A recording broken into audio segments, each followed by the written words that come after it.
पाकिस्तान में अल्पसंख्यकों का क्या हाल है ये पूरी दुनिया जानती है। आए दिनों उन्हें कट्टरपंथियों का निशाना बनाया जाता है, लेकिन इस बार बेरहम पाकिस्तान का एक और क्रूर चेहरा सामने आया है। यहाँ महज 8 साल के एक हिंदू बच्चे को मौत की सजा का सामना करना पड़ सकता है, क्योंकि इस बच्चे पर ईश निंदा का आरोप लगा है। आपको याद होगा कि कुछ दिन पहले पाकिस्तान में गणेश मंदिर पर हमला हुआ था और वहाँ काफ़ी तोड़फोड़ की गई थी। इस वीडियो में हम आपको बताएंगे कि पाकिस्तान में ईश निंदा का कानून क्या है, लेकिन उससे पहले इस मामले को समझ लेते हैं। आरोप लगा कि एक हिंदू बच्चे ने मदरसे की लाइब्रेरी में पेशाब कर दिया, जिसके बाद उस बच्चे को तुरंत अरेस्ट कर लिया गया, लेकिन एक हफ्ते बाद उस बच्चे को अदालत से जमानत मिल गई। इस रिहाई के बाद कट्टरपंथी तिलमिला गए और गणेश मंदिर पर हमला बोल दिया। मूर्तियों को तोड़ा गया, मंदिर को आग के हवाले कर दिया गया। पाकिस्तान की सुप्रीम कोर्ट ने भी इस मामले में दखल दिया, जिसके बाद पुलिस हरकत में आई और दोषियों के खिलाफ कार्यवाही की। फिलहाल वहां की पुलिस का दावा है कि अब तक 90 संदिग्धों को गिरफ्तार कर लिया गया है और भारत के दबाव बनाने के बाद पाकिस्तान ने मंदिर की मरम्मत कराकर इसे हिंदुओं को सौंप दिया है।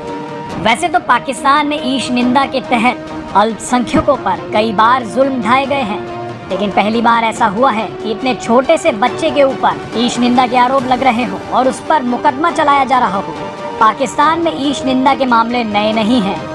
चलिए आपको कुछ मामले बताते हैं। इस साल अप्रैल में पाकिस्तान के पंजाब प्रांत के एक अस्पताल की 2 ईसाई नर्सों पर हमला हुआ। उन पर आरोप लगा कि उन्होंने दीवार से इस्लामिक आयतों वाले स्टिकरों को हटाया है, जिसके बाद डॉक्टर मोहम्मद अली की शिकायत पर नर्सों के खिलाफ ईश निंदा के तहत मामला दर्ज कराया गया। इसके अलावा मई 2019 में सिंध प्रांत के एक हिंदू डॉक्टर रमेश कुमार पर यह आरोप लगा कि वो कुरान वाले कागज में दवाइयां लपेट कर दे रहा है, जिसके बाद फौरन पुलिस ने उन्हें अरेस्ट कर लिया। उन्मादी भीड़ ने डॉक्टर के क्लिनिक में आग लगा दी।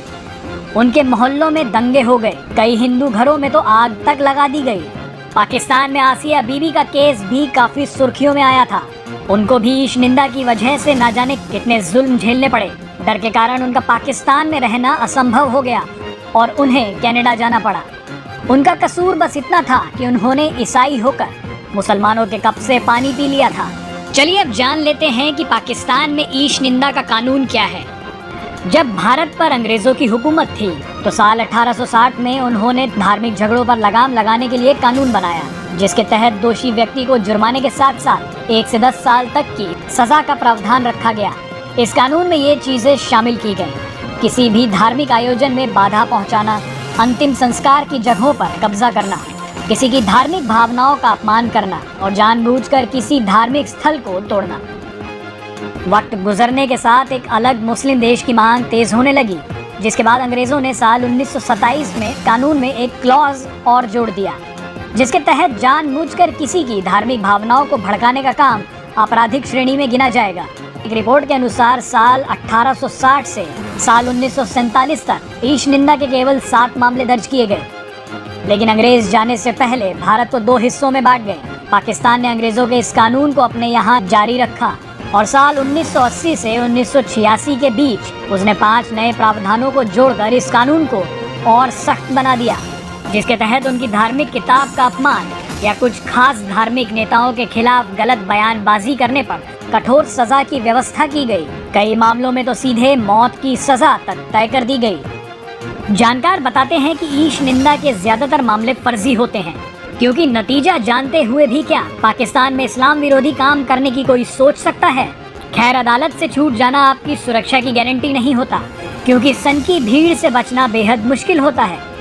ऐसे लोगों की बड़ी संख्या है जो अदालत से बरी होने के बाद भी छिपकर अपनी जिंदगी बिता रहे हैं। पाकिस्तान में आए दिन ईश निंदा की अफवाह फैलाकर भीड़ तोड़फोड़ करती है। इतना ही नहीं, हिंदू लड़कियों का धर्म परिवर्तन कराने के लिए भी इस कानून का इस्तेमाल धड़ल्ले से हो रहा है। अगर लड़कियों ने धर्म नहीं बदला तो ईश निंदा का केस लगा दिया जाता है। ऐसे मामलों में केस दर्ज करने के लिए इमाम का बयान ही काफी होता है। इसके बाद भी अगर आप कट्टरपंथियों से बच गए तो खुद को बेगुनाह साबित करते रहिए। आज तक किसी भी पाकिस्तानी सरकार में हिम्मत नहीं हुई कि वो इस कानून पर बात करें। इमरान खान तो चुनाव ही ये कहकर जीते थे कि वो किसी भी कीमत पर ईश निंदा कानून की रक्षा करेंगे। पाकिस्तान की आबादी का एक बड़ा हिस्सा ईश निंदा कानून को जायज मानता है, इसलिए कोई भी सरकार उसमें छेड़छाड़ करने का जोखिम नहीं उठाती, भले ही उसके चलते न जाने कितने बेगुनाहों की जिंदगियां बर्बाद होती रहें। पाकिस्तान के हर गली मोहल्ले में हर मतदाता से मैं खुद के लिए वोट मांगने आया हूं कि आप कमल के निशान पर बटन दबाइए। आपका वोट सीधा सीधा मुझे मिलने वाला है और मैं आपको भरोसा देने आया हूं कि मैं आपके सपनों को पूरा करने में कोई कसर नहीं छोड़ूंगा। फिर एक बार आपको मैं मतदान करने के लिए प्रार्थना करता हूं। लोकतंत्र विजयी हो, भारत विजयी हो, भारत माता की जय।